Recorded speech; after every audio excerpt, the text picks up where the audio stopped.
Olá, amados e queridos! Sou sua irmã em Cristo, Carmen Henneman. E o nosso tema de hoje fala de uma das festas mais celebradas em quase todo o mundo. Então, a partir daqui, eu gostaria de falar sobre este tema da forma mais simples possível. Desta forma, eu não estarei falando sobre religiões, não falarei sobre fanatismo e nem discutirei nada sobre o paganismo. Primeiro, porque eu não sou religiosa, eu não sou pagã e, como cristã, eu quero direcionar o que podemos aprender deste tema de acordo com a palavra de Deus. Então, hoje estaremos falando sobre o Natal, que é a celebração do momento, certo?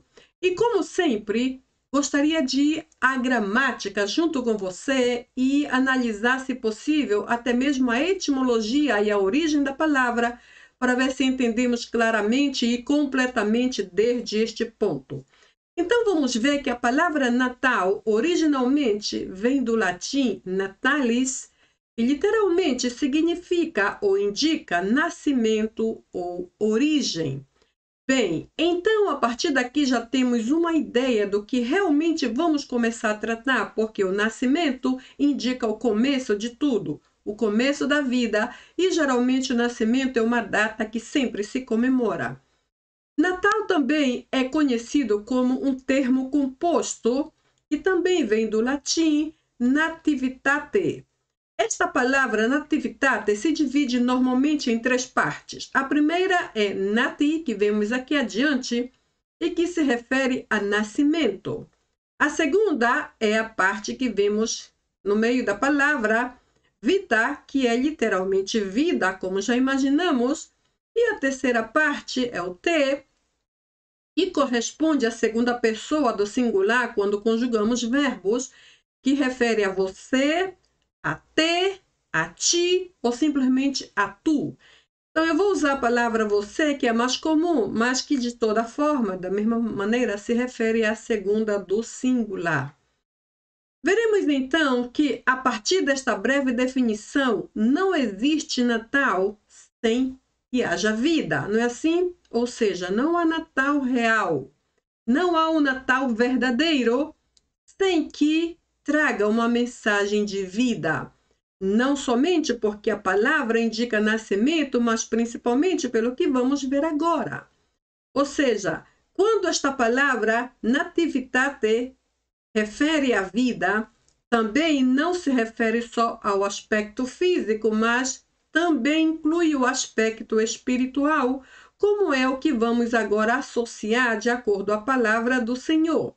Em João 3,16 lemos: Deus amou o mundo de tal maneira que deu o seu único filho, para que todo aquele que nele crê não morra, mas tenha vida, e vida eterna. Que privilégio esse, certo?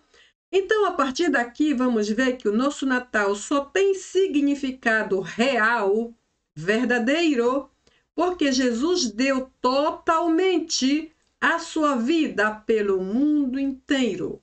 Ou seja, a vida que o Nativitate menciona aqui não é a mera vida, mas é aquela vida que é eterna e que vem somente de Jesus Cristo.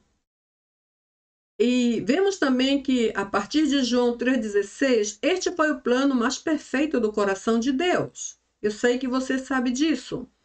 Sem este plano de salvação através de Jesus, ninguém teria vida e muito menos vida eterna. Isto seria simplesmente impossível.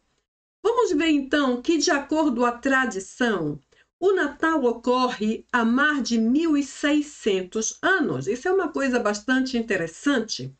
Mais de 1.600 anos nesta data do dia 24 ou 25 de dezembro.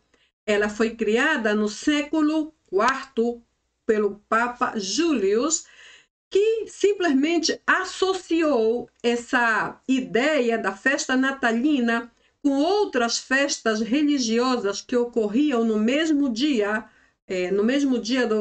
das celebrações deles. E então, veremos que a partir daqui o Natal existe não exatamente porque Jesus tenha nascido neste dia. 24 ou 25 de dezembro, que é o que muita gente crê. Então, vamos ver. Essa data existe desde 1600 anos, foi criada desde o século IV por um homem que teve a ideia de reunir todas as festas religiosas da época com o que seria, então, o Natal, ou o dia do Natal, como foi o que ele mesmo instituiu. Veremos, então, que Jesus certamente teve um lugar de nascimento, certo? Como qualquer um de nós. E eu trouxe este ponto aqui porque existe uma certa discussão com relação onde Jesus nasceu. Em que cidade, ou em que província, ou em que aldeia, onde Jesus nasceu. Então vamos ver, de acordo à Bíblia, que Jesus nasceu em Belém da Judéia, de acordo a esse texto de Mateus 2, a partir do versículo 1. Lemos somente um versículo porque o texto é muito longo. Tendo Jesus nascido em Belém da Judéia, em dias do rei Herodes, eis que vieram os magos do Oriente a Jerusalém. Eu coloquei isto aqui somente para mencionar que o lugar físico onde ele nasceu, ou de onde ele veio originalmente, ou seja, o lugar do seu nascimento, foi Belém da Judéia. Agora, apesar de que Jesus nasceu em Belém, na verdade ele viveu toda a sua vida, quase completamente toda, em Nazaré. Inclusive, cremos que ali também ele foi batizado. E Nazaré ficava na região da Galileia. Ali, Jesus viveu toda a sua vida adulta até chegar à maioridade, porque, segundo a sua cultura, a maioridade só se alcançava aos 30 anos. Por isso, nesta idade, Jesus saiu para o ministério. Ele não saiu antes por causa da maioridade. Ele viveu em Nazaré durante praticamente toda a sua vida. Agora vejamos que Nazaré não era assim um tipo de lugar considerado, vamos dizer, um tipo turístico, um tipo de lugar lindo, famoso, atraente. Aparentemente era todo o contrário. Então vamos ver que, de acordo a algumas expressões bíblicas, Nazaré era denominado ou conhecido como um lugar de muito má fama e, ademais, de péssima reputação moral e religiosa. Isto se deu provavelmente porque Nazaré era um lugar que ficava próximo de diversas rotas comerciais na época de Jesus. Ademais, tinha uma localização fronteiriça com outros lugares. Você sabe que quando há uma situação de fronteira, por exemplo, se dois países são vizinhos, então eles fazem fronteiras entre eles.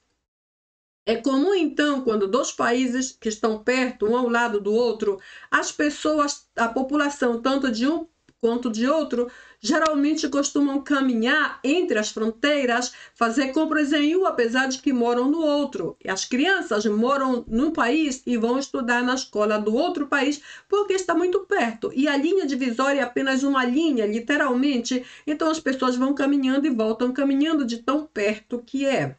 Porém, quando uma fronteira como essa ocorre, geralmente quando as pessoas cruzam para um lado e para o outro, elas levam e trazem tradições, costumes ou hábitos culturais, suas religiões, seus deuses, inclusive seus comportamentos morais e imorais. Então eu imagino que aqui, por Nazaré ser também um lugar tipo fronteiriço, fazia fronteira com outros lugares, havia uma certa facilidade de que os que iam e vinham trouxessem seus hábitos e todas essas coisas que lhes mencionei, arruinando assim a reputação de Nazaré. E afinal, arruinou tanto o aspecto moral quanto religioso e até de aceitabilidade por parte dos demais, porque inclusive até os próprios judeus zombavam deste lugar, zombavam de Nazaré, como vemos aqui em João 1,46. As pessoas diziam de Nazaré não pode sair nada bom. E isso me faz lembrar algumas vezes em que Jesus estava pregando, ensinando ou se comunicando com as multidões, ou inclusive operando milagres. Algumas pessoas se admiravam de que Jesus fosse de Nazaré e diziam, mas como ele é de Nazaré, mas de Nazaré não sai nada bom, não há nada bom que se espere deste lugar. E essa expressão parecia ser comum naquela região, e por onde Jesus ia, esse estigma de ser nazareno ou de Nazaré caía aparentemente sobre ele, porque Nazaré não era um lugar de uma fama muito positiva, como já vimos. Então, por ele haver vivido toda a sua vida em Nazaré, ele era conhecido como Nazareno, como Galileu, por causa da região da Galileia, ou simplesmente Jesus de Nazaré. Então, Jesus tinha, assim, alguns outros nomes pelos quais ser identificado por causa do lugar de onde ele veio. Então, vimos a partir daqui que Nazaré não era um lugar importante e possivelmente só ganhou algum destaque positivo ou alguma fama, uma boa fama, por causa do ministério de Cristo. Agora, uma vez mais, eu observo que lugares pequenos e insignificantes foram os lugares que mais tarde se tornaram mais famosos e mais desejados de serem conhecidos somente porque Jesus Cristo esteve ali e fez grandes coisas, ressaltando a importância dos insignificantes e quanto ele amava aqueles que não tinham nenhum valor para ninguém, inclusive lugares pequenos como Nazaré, como Betânia, a aldeia de Betânia, onde Lázaro, Marta e Maria moravam, e lugares assim pareciam ser os cenários, os lugares preferidos de Jesus para fazer grandes coisas. Vejamos também que, quanto à data do seu nascimento, é outro ponto de grande discussão, mas para começar, eu quero dizer que a Bíblia não menciona absolutamente nada sobre a data do nascimento de Jesus.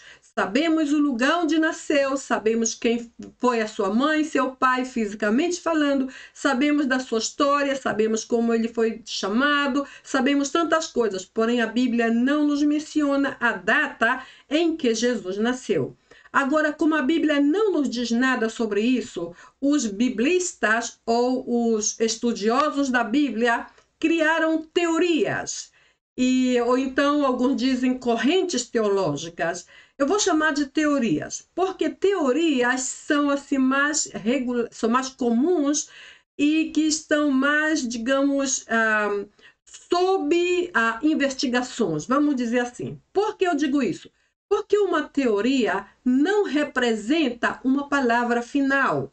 Uma teoria não representa uma conclusão total, uma conclusão acertada ou uma conclusão final. Uma teoria, inclusive, é algo que deve ser duvidado, é algo que deve ser visto com olhos assim de dúvida. Por quê? Porque a partir daí se pode investigar mais, se pode analisar para ver o que é correto, o que não é. E, inclusive, uma teoria pode, a partir desse ponto, ser modificada, pode ser completada, parte pode ser removida para ser colocado outro, porque é apenas uma teoria. Então, temos algumas teorias que falam sobre a data do nascimento de Jesus. Já sabemos que a Bíblia não nos diz nada, porém, não perdemos nada observando o que os outros que estudaram a teologia mais profundamente nos ensinam sobre isto. Então, vamos ver, eu vou chamar isso aqui de teoria 1. A teoria 1, ou a primeira teoria, existe em base a Lucas, capítulo 2, dos versículos 8 a 11, mais ou menos. Aqui eu só vou colocar de 8 a 9, porque o texto é muito longo. Então, vimos aqui que os 2 primeiros versículos dizem assim: havia naquela mesma região pastores que guardavam e velavam durante as vigílias da noite. Versículo 9. E eis que um anjo do Senhor lhes apareceu e a glória do Senhor os envolveu. E o versículo continua, porque aqui estão os 3 pontinhos, né? Versículo 9. Daí eu salto para o versículo 11, porque é o que completa a ideia desses 2 versos que coloco aqui. No mesmo texto, no mesmo anjo que se menciona aqui nesses 2 primeiros versículos, completa essa parte dizendo: hoje vos nasceu na cidade de Davi o Salvador, o Cristo, o Senhor. Ou seja, aqui há uma descrição de que os pastores daquela região costumavam pastorear os seus rebanhos durante as vigílias da noite. Depois, no mesmo texto, na parte seguinte, enquanto pastoreavam, o anjo do Senhor veio e a glória do Senhor se manifestou. E este anjo, esse mesmo anjo, lhe disse uma boa notícia. Hoje vos nasceu na cidade de Davi o Salvador, Cristo o Senhor. Ou seja, aquele anjo que se manifestou e encheu o lugar de glória ou fulgor, inclusive muitos ficaram assustados, na verdade veio para dar-lhes uma boa notícia. Ele disse: Jesus Cristo, ou Salvador, já nasceu. Hoje vos nasceu em Belém, que é a cidade de Davi, esse é o outro nome para Belém, nasceu Salvador, referindo-se a Jesus Cristo. Então, uma coisa interessante que vamos ver aqui para essa primeira teoria é que geralmente os gados eram pastoreados ou pastavam mais ou menos começando na época da primavera no nosso calendário, começando na primavera até mais ou menos o mês de outubro. Eu creio que a primavera começa mais ou menos na quinzena de março e aí vai, digamos, até o início de outubro, mais ou menos, ou até o máximo na quinzena de outubro.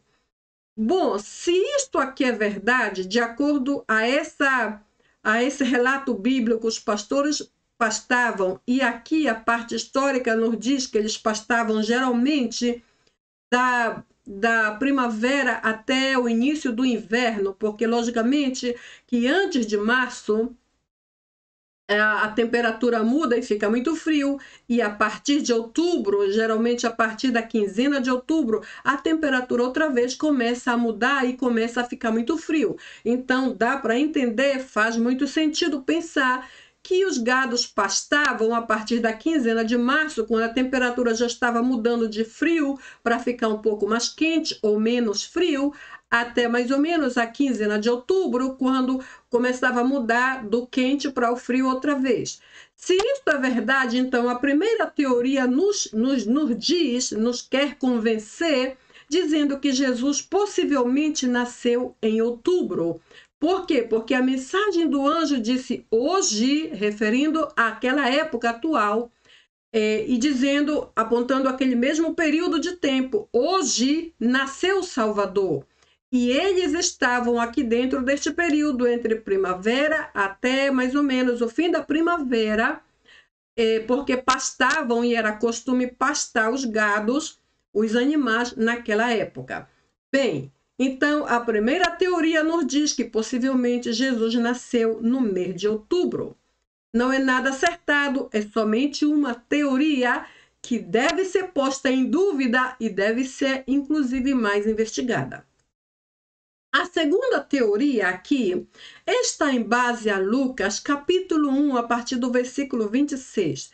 Eu não vou colocar esse texto aqui, não posso mostrar, porque também é muito longo já, como vem, são quase 26, 27, são mais ou menos 12 versículos, seria muito grande, tomaria todo o espaço e o vídeo ficaria muito longo. Porém, esse texto aqui fala do quê? Fala que o anjo Gabriel visitou a Maria no 6º mês de gravidez de Isabel. Isabel foi a mãe de João Batista e ela estava gestante. Então, nesta época, o anjo Gabriel veio a Maria e lhe avisou de que ela seria a mãe do Salvador. Bom, Zacarias, que era o pai de João Batista, pertencia à ordem sacerdotal de Abias, e isso encontramos aqui no primeiro livro de Crônicas 24:10, que relata exatamente sobre esse aspecto importante. Agora vamos ver. Zacarias foi aquele homem, aquele mesmo homem, que inclusive deixou seu ofício um pouco antes de que sua esposa ficasse grávida de João Batista, possivelmente para cuidar dela, certo? Então, deixou o seu ofício para possivelmente cuidar ou acompanhar a sua esposa. Agora vamos ver. Os sacerdotes judeus, naquela época, tinham uma espécie de 24 turnos ministeriais durante cada ano. sendo que Abias era o 8º, e isso é o que encontramos aqui nesse texto de primeiro livro de Crônicas, capítulo 24, a partir do primeiro até... Eu coloquei o 10 especificamente, porque é onde encontramos esse período sacerdotal relacionado com Abias. Então, vamos ver. Existe um portal que se chama Bible Info e que nos diz assim: Zacarias serviu no templo durante até a 10ª semana do ciclo sacerdotal, que coincidentemente se alinhou ou se acercou com o segundo sábado do mês de Sivan, de acordo ao calendário hebraico, e que vai aproximadamente do fim de maio até o fim de junho, até o final de junho. Bem, se nós levarmos em conta essa informação, então teremos aqui digamos, uma adição informativa bastante interessante. Pensaremos então que João Batista foi concebido em junho, então Gabriel, ou anjo Gabriel, teria anunciado a Maria sobre sua gravidez 6 meses depois, já que João Batista era mais velho que Jesus, cerca de 6 meses. Então foi anunciado 6 meses depois, ou seja, no mês de dezembro, como é o que eu coloco bem aqui. 6 meses depois que João Batista nasceu, então era mais ou menos no mês de dezembro, porque de junho a dezembro são 6 meses.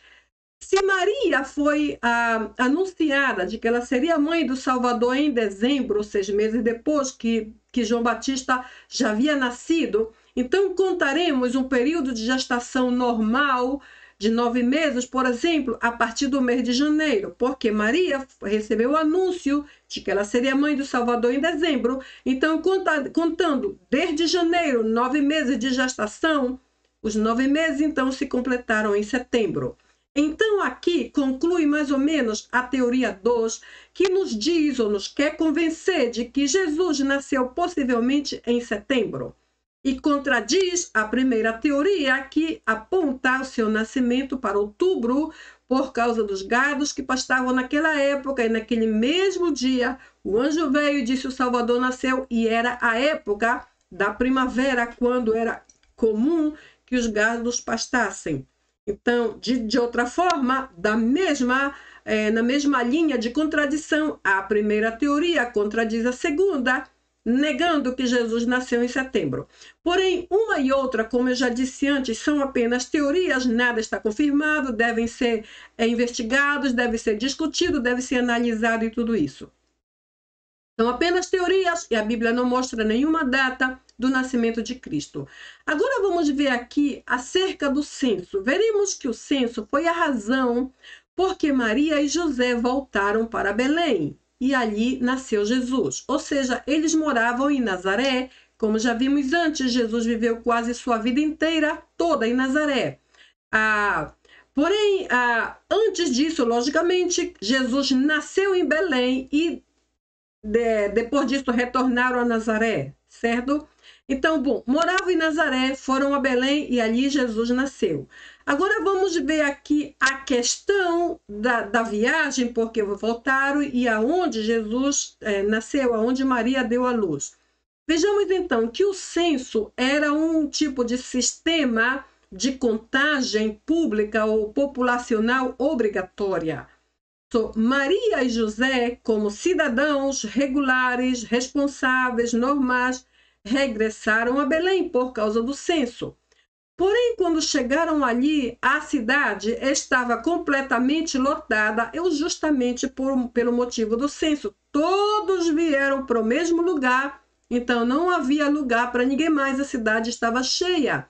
Não havia lugar para hospedagem, os hotéis, as casas de alojamento, tudo estava completamente cheio.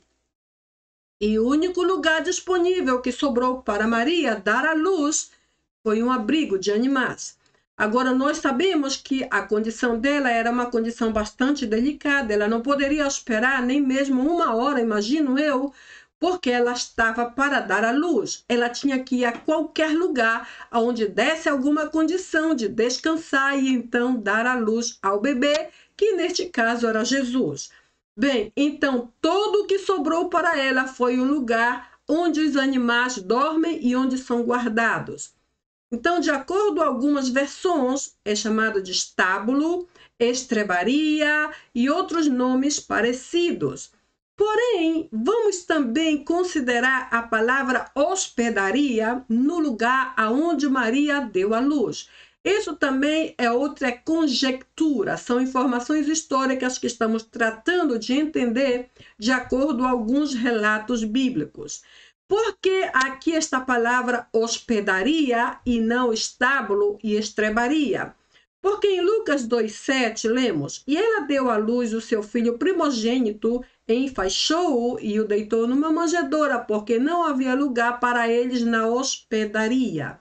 Ou seja, esta palavra é bíblica, hospedaria. Não estou dizendo que o que pensamos que Maria foi aquele lugar assim como estábulo, rústico, separado em um campo, por exemplo, deu à luz ali. Eu não estou dizendo isso, eu só estou tentando pensar e tratar de entender outros aspectos bíblicos de acordo aos relatos históricos da época e vice-versa. Então vamos ver aqui que em Lucas 2,7, que é o texto que acabamos de ler, deu à luz o primogênito, porque não havia lugar para eles na hospedaria. Vamos ver que nesse mesmo texto que já lemos, a palavra hospedaria, em grego, ela é a palavra katalumate. Katalumate também é encontrado como kataluma. Bom, aqui katalumate significa, vindo do grego original, significa hospedaria, casa de hóspedes, e alojamento, ou seja, casas onde as pessoas alugam para dormir, para passar uma noite ou para passar um tempo de férias, não sei, tempo de alojamento. Agora vamos ver, segundo algumas descobertas arqueológicas, e continuamos no aspecto histórico, certo? Existem 3 possibilidades diferentes deste lugar aonde Maria deu à luz. Pode ter sido que ela foi a uma estrebaria no campo, por exemplo, num lugar muito apartado, aonde os animais ficam todo o tempo e fazem os barulhos que querem, ninguém escuta porque estão um pouco apartados das casas ou da cidade. Mas também aqui essas descobertas arqueológicas nos dão outra visão de onde pode haver sido o lugar onde Maria deu à luz a Jesus. Uma possibilidade aqui é esta. Pode ser que essa estrebaria ou essa hospedaria onde ela deu à luz fosse um lugar para animais que ficava em um nível mais baixo de uma casa.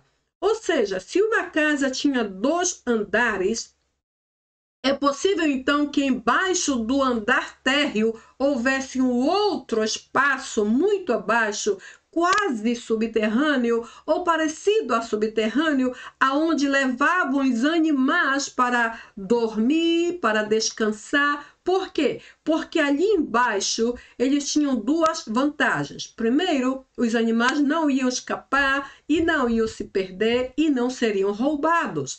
Segundo, porque ali embaixo da casa que hospedava, que era a hospedaria, um tipo de hotel ou um tipo de casa de hóspedes, e por mais simples que fosse, seria uma casa de hóspedes, não faria barulho nenhum e não incomodaria os hóspedes. Então essas 2 vantagens se juntavam na ideia de que possivelmente essa estrebaria ou hospedaria onde Maria deu à luz fosse o lugar mais baixo, embaixo do andar térreo de uma casa, onde ninguém escutaria nenhum barulho e de onde os animais não fugiriam e nem seriam roubados. Então veja bem aqui, neste caso, quando Lucas menciona no capítulo 12, verso 7, não há lugar no catalume, que é no catalume ou no catalumate, ele estava talvez, isso é uma possibilidade, talvez tentando dizer que não havia lugar naquela mesma casa onde Maria estava, porém no andar superior, que era o lugar onde as pessoas ficavam com mais conforto, com mais comodidade. Porém, havia lugar naquela mesma casa, lá no térreo, lá no embaixo de tudo, onde só os animais podiam ficar. Esta é apenas uma possibilidade. A outra possibilidade, segundo algumas descobertas arqueológicas, é que muitas casas tinham uma espécie de divisão através de uma parede que separava a frente da casa da parte de trás. Ou seja, uma casa, independentemente do tamanho, era dividida por uma parede, ou seja, não era que uma parede dividia toda a casa, mas uma parede dividia o que correspondiam à família e o que correspondiam aos animais, porque era comum que todos naquela época tivessem animais, tivessem vacas, cavalos, bois e outros animais, imagino. Então, os animais não podiam conviver juntos dentro da mesma casa com a família, assim que separavam através de uma parede. Eu imagino que deveria ser muito resistente por causa do tipo de animal que tinha. E também penso que havia alguma porta na mesma parede que permitia que cruzassem, que a família fosse de um lado para o outro. O caso é que a parede mantinha os animais do outro lado como parte da mesma casa, ou seja, os animais não estavam separados da casa, não estavam longe da família, apenas estavam separados por uma parede e a família podia escutá-los, por exemplo, podia ir lá para colocar água, comida, ver como estavam, talvez podiam sair com eles, talvez pela mesma porta, talvez por trás, não sei. Eu só sei que a ideia arqueológica que nos trazem aqui é que as casas tinham uma espécie de parede divisória que dividia a parte que correspondia às pessoas e a parte que correspondia ao que eram os animais. Possivelmente naquela parte onde correspondia aos animais, Maria pode haver dado à luz. Esta é apenas uma possibilidade. A terceira possibilidade é sobre uma torre de vigia chamada Migdol Eder. Essa parte aqui é uma coisa bastante interessante, porque apesar de que é uma teoria, nos traz à luz algo assim bem interessante. Então, é uma teoria que fala de um abrigo em que Jesus possivelmente deve ter nascido. Esta torre de vigia estava na área ou na ala norte daquele lugar, na ala norte de Belém, e era chamado Migdol Eder. Vejamos então, esse local era uma espécie de torre de vigia com um lugar embaixo. Outra vez eu vou usar uma palavra comum, que é um lugar como que subterrâneo. Não é uma palavra literal, historicamente falando, mas eu imagino que como estava embaixo de tudo, parecia algo talvez meio subterrâneo. Então estava embaixo e era onde os pastores levavam as crias que iam dar à luz. Então, uma vez que as fêmeas davam à luz, os cordeiros recém-nascidos eram conservados ali e guardados, porque principalmente se eles estavam perfeitos e sãos, eles eram separados e cuidados para mais tarde serem sacrificados no templo de Jerusalém. Inclusive, o profeta Miqueias profetizou sobre isso lá no capítulo 4, versículo 8, quando disse e predisse sobre o nascimento do Messias. Então, ele disse isso: a você, ou a ti, ó torre do rebanho, em hebraico, Migdol Eder, que é o nome que temos aqui. Disse então Miqueias: monte da filha de Sião, a você virá, sim, virá o primeiro domínio, o reino da filha de Jerusalém, referindo-se a Jesus. Então, não nos admira muito que Jesus tenha nascido no lugar onde os animais eram consagrados e guardados para serem mais tarde sacrificados no templo de Jerusalém, já que isso soa para mim como uma espécie de mensagem profética, porque mais tarde Jesus foi o mesmo cordeiro que também foi sacrificado completamente por cada um de nós, e isso já sabemos. Então, essa teoria é usada para explicar por que quando os anjos anunciadores deram um sinal de que a criança estaria envolvida ou envolta ou enrolada em faixas e deitada em uma manjedoura, os pastores pareciam saber exatamente onde encontrá-lo.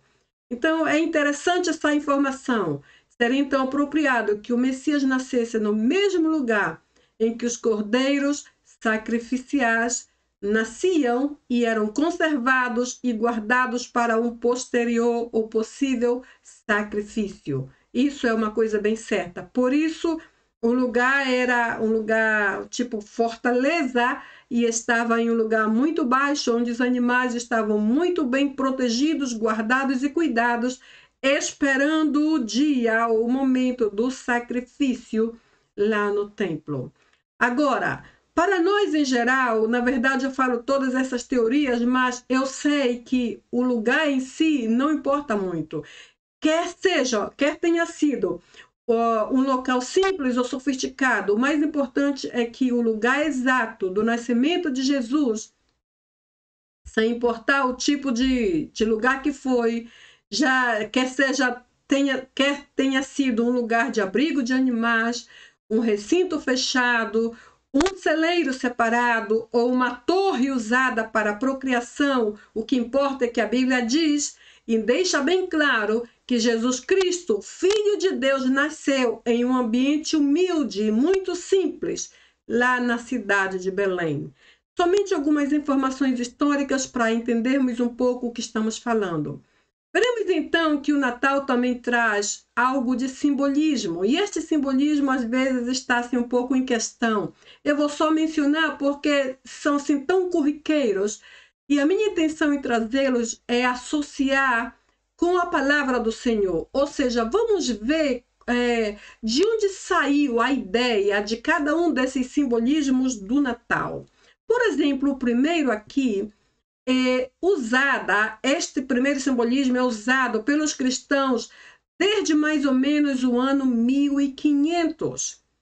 E a sua forma triangular traz a ideia da Trindade. É assim que as pessoas veem, porque a Trindade traz, então, este símbolo que é a árvore de Natal, como se vê aqui, tem 3 pontas e, de forma geral, a maioria das pessoas associa essas 3 pontas ou esse triângulo com 3, relacionando então com a Trindade de Deus.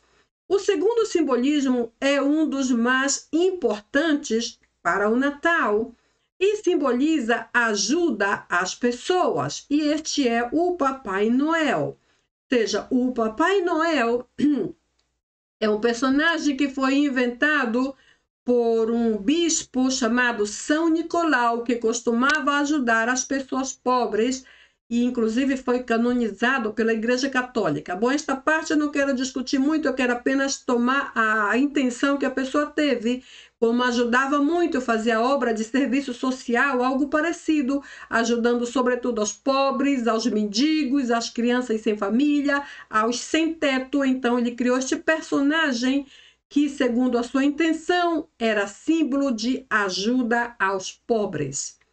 Um terceiro simbolismo que temos aqui é a estrela de Belém, aquela mesmo que guiou os 3 reis magos até o local do nascimento de Jesus. Então, a estrela de Belém é geralmente essa que as famílias colocam bem na ponta ou no topo da árvore de Natal, porque, devido à posição alta, dá a entender que esta foi a que guiou, ou seja, quando pensam em guiar ou indicar algo especificamente, pensam na estrela de Belém, por isso a colocam bem no topo da árvore e não em outro lugar qualquer. Um outro simbolismo aqui que inspira são os presentes que se coloca debaixo da árvore de Natal. Essa tradição é inspirada na história dos 3 reis magos. Quando os 3 reis magos vieram visitar a Jesus, eles vieram com presentes, certo? Eles vieram com ouro, mirra e incenso, é o que a Bíblia diz. Então, de forma geral, as populações dos países e culturas diferentes associam os muitos presentes com os presentes que os reis magos levaram para Jesus quando ele nasceu. Então, os presentes de Natal. Um seguinte simbolismo aqui é este que se chama presépio. Foi iniciado no século XIII e protagonizado e faz parte do cenário da vida de Jesus. Protagoniza o nascimento de Cristo. Em outras palavras, o presépio desenha ou descreve o que imaginariamente pensamos que foi o lugar ou a situação onde Jesus nasceu. Como vemos, um lugar que não parecia ser, assim, digamos, sofisticado, nada realmente de nível tão superior. Foi apenas um lugar que Jesus precisou para nascer e Maria precisou para dar à luz. Agora eu quero fazer uma observação. A Bíblia não menciona em nenhum lugar que haviam animais quando Jesus nasceu naquele lugar. Aparentemente, os animais não estavam lá, apesar de que aparecem nos presépios. Então, esta parte aqui eu não aceito muito, eu só trouxe porque isto é um presépio que inclui pessoas e tudo mais, e aqui a imagem ou a ideia de Jesus ali é apenas um presépio. Não está exatamente como deveria, porque eu não creio que haviam animais ali. Porém, é apenas uma representação da ideia que temos.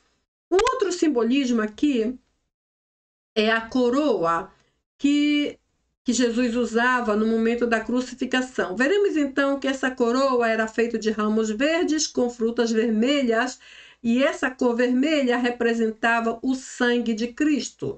São as guirlandas ou as coroas. Geralmente, nesta atualidade, se usa esse enfeite nas portas, principalmente na Europa e Estados Unidos. É muito comum ver cada porta tem uma coroa dessa em diferente posição, indicando ou trazendo à memória a crucificação de Cristo e todo esse vermelho ao redor, por onde quer que se veja vermelho, está falando do sangue de Jesus Cristo simbolizado lá naquela cruz.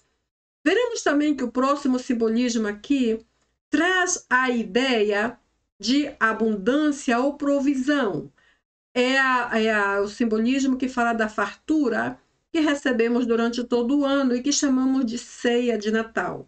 Ou seja, geralmente, inclusive as famílias mais pobres, elas têm no dia do Natal a mesa mais farta que jamais tiveram em nenhum dia do ano.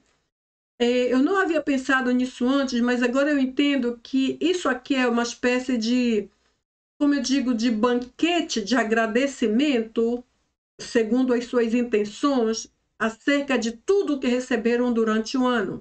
Mesmo que alguns dias do ano comeram mais e outros comeram menos, e outros comeram melhor e outros não comeram tão bem, porém o dia da ceia revela toda a abundância do que receberam durante todo o ano, todos os dias juntos. Essa é a ideia da ceia e vem como um simbolismo também durante essa festa de Natal. O outro simbolismo aqui é o que revela a luz ou traz a ideia de luz, a luz do mundo, neste caso Jesus. E essas são as velas de Natal.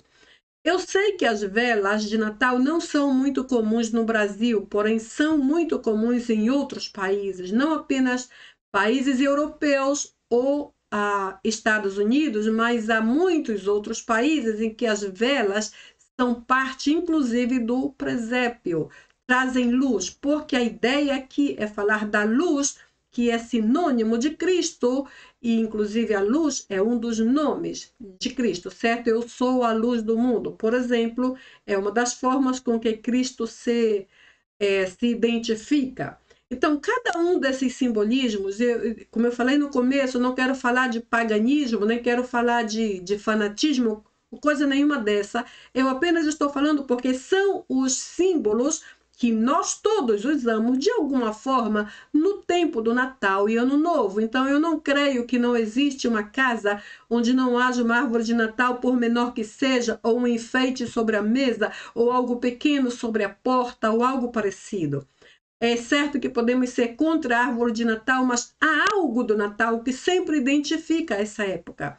E, por outro lado, o Natal, assim como a nossa festa, nosso dia de nascimento, por exemplo, a nossa data, que sempre comemoramos uma vez por ano, é o Natal. assim, digamos, todos esses aspectos históricos trazem todas as informações necessárias para o que chamamos de celebração de uma data.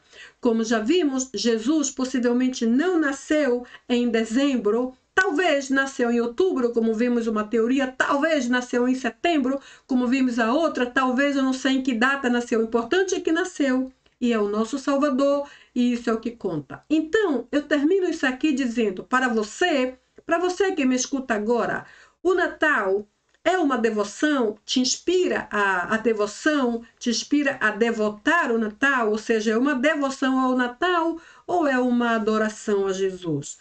Qual das duas alternativas escolhemos?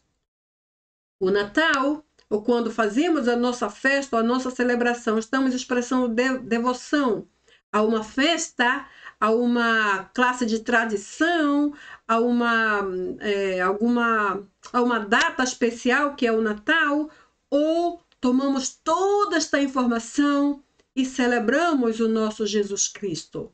Repito, Jesus não deve ser celebrado só no dia do Natal, nem tampouco no dia de ação de graças, que foi um dia que passou uns dias atrás. Seja, devemos celebrá-lo e adorá-lo cada dia do ano. Se o nosso ano tem 365 dias, cada dia deve ser celebrado, porque ele é digno disto.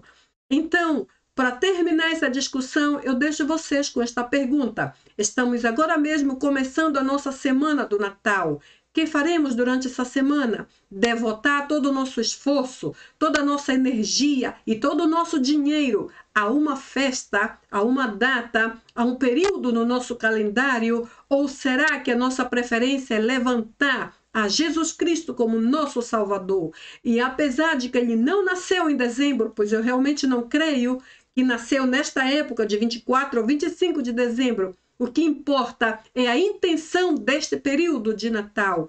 E a ideia principal deve ser levantá-lo, porque sem Jesus não existe Natal. Sem Cristo não há salvação. Sem Ele não há vida. Já que Natal vem de nativitate, que é a vida que Ele deu a nós e a cada um de vocês. Então, sem Ele não existe nada disto. Não existe vida e muito menos vida eterna, como vimos respaldado ali em João 3,16. Nos deu vida eterna, porém sem Jesus não existe Natal, porque se Natal é nativitate, que é vida para ti e para mim, sem Jesus essa vida não existe.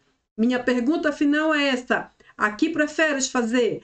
Adorar uma data, um período no calendário que se chama Natal, ou levantar Jesus como o símbolo principal da nossa salvação e vida eterna? Que preferes tu? Eu prefiro a segunda alternativa. Eu prefiro declarar que Ele é o meu Salvador e sem Ele nenhuma festa tem sentido. Tudo é vazio e completamente morto. Glória a Deus nas alturas, como diz a Bíblia, porque Jesus nasceu e é o nosso Salvador para sempre.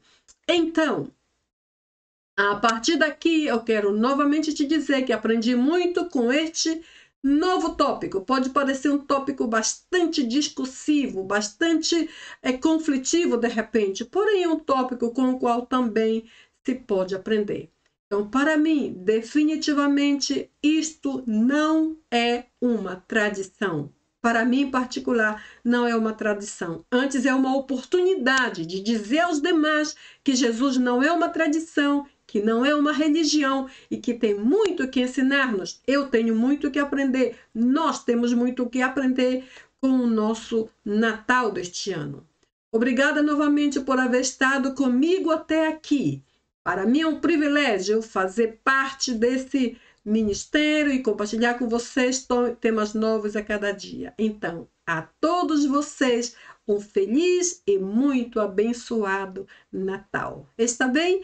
Te vejo então no próximo vídeo, ok? Tchau!